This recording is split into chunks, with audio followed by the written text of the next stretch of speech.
Goandain from Keswick Village. This is the Rorschach Arctic update from the 30th of July, 2024. A quick summary of what's going down north of the Arctic Circle. The next stage of military activity in the Arctic is beginning this week. On Monday, the 22nd, the U.S. Department of Defense published its new Arctic strategy. In this document, the U.S. has highlighted the alliance between Russia and China as its greatest threat to Arctic security, while acknowledging the need for greater cooperation with its allies in the Arctic. According to the strategy, the U.S. will increase its presence across the Arctic with increased numbers of soldiers, exercises, and equipment. The militarization of the Arctic shows no sign of slowing down.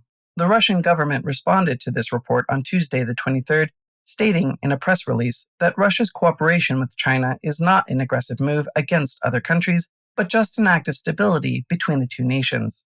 Dmitry Peskov, a Kremlin spokesman, said that Russia intends to foster only peace in the Arctic, and his government believes the alliance with China will create prosperity for all Arctic nations. That statement from Russia was quickly rendered meaningless when on Wednesday, the 24th, the North American Aerospace Defense Command released a statement that it had deployed fighter jets to intercept and deter a group of Russian and Chinese nuclear-capable bombers that had entered the Alaskan Air Defense Zone.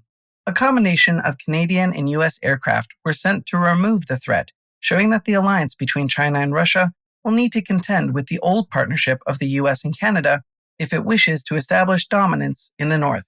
Finland also had its borders tested by the Russian military this week.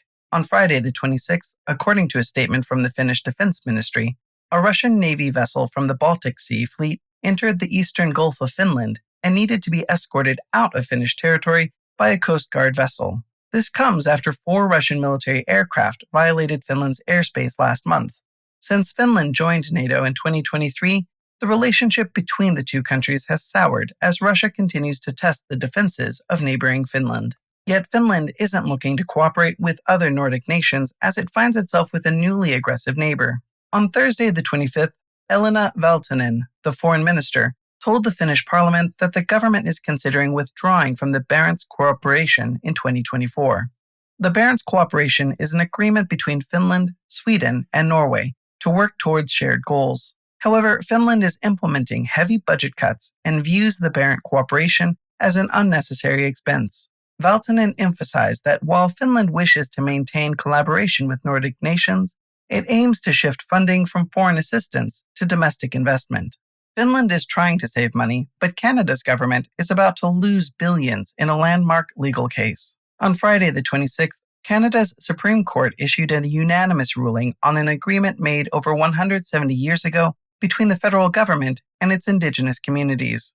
The agreement was supposed to see Canada share in the wealth created by exploiting the natural resources of Indigenous lands, but the Supreme Court ruled that Canada's government had made a mockery of the deal and owes its First Nations up to $100 billion as fair compensation. The court has allowed for 6 months for the affected parties to reach a new compensation agreement, meaning the lives of Indigenous people in Canada may be about to radically change in 2024. Indigenous life in Canada is getting better for those in the Nunavik region too. The small remote communities in Canada's north have often struggled with internet access, relying on expensive and slow satellite broadband connections. But on Monday the 22nd, the Canadian Telecommunications Commission announced it would be giving about $250 million to the regional government to connect the 9 Nunavik communities to fiber optic internet.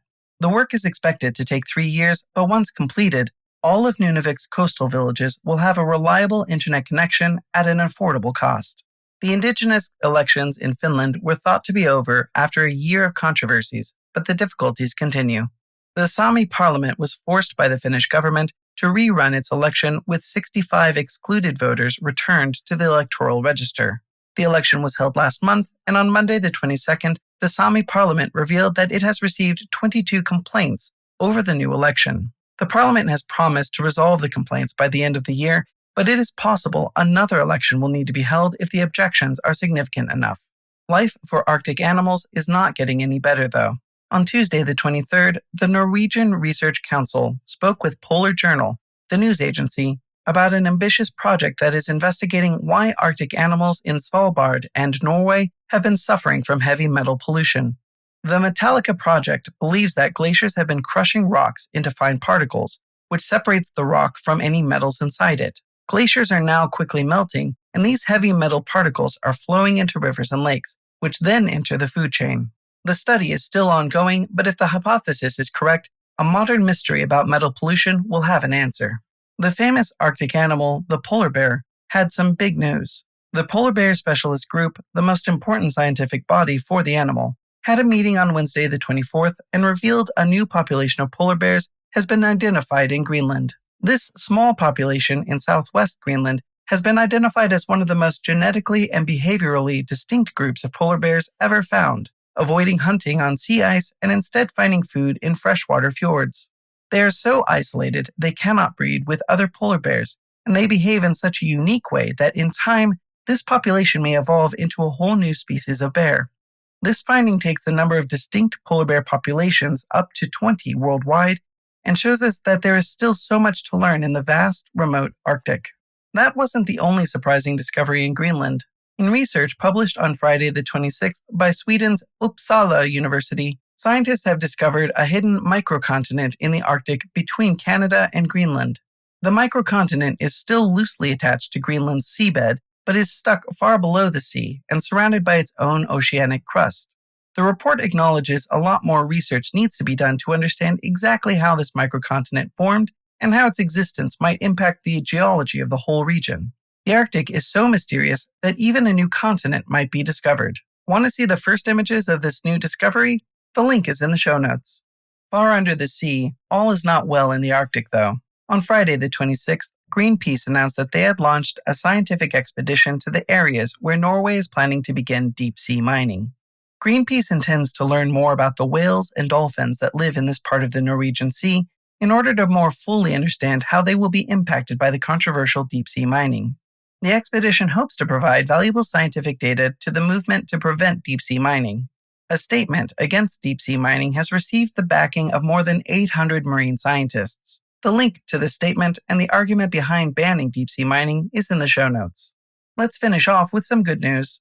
In Alaska's northernmost city, Utqiagvik, a baby walrus was rescued by the Alaska Sea Life Center, which announced their newest resident on Thursday the 25th.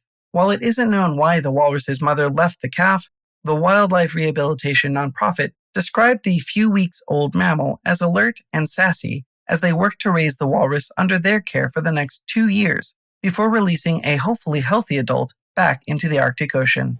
And that's it for this week. Thank you for joining us. Do you know that besides the Arctic Update, we also do others? Our latest ones are the Ocean Update, about the 70% of the Earth covered in salt water, and the Multilateral Update, about all the world's major multilateral institutions. The other ones are all country updates. We have a selection of countries from Africa, Asia, South America, and Europe. Check Rorschach.com/updates to see the full list, and find the link in the show notes as well. Ha det!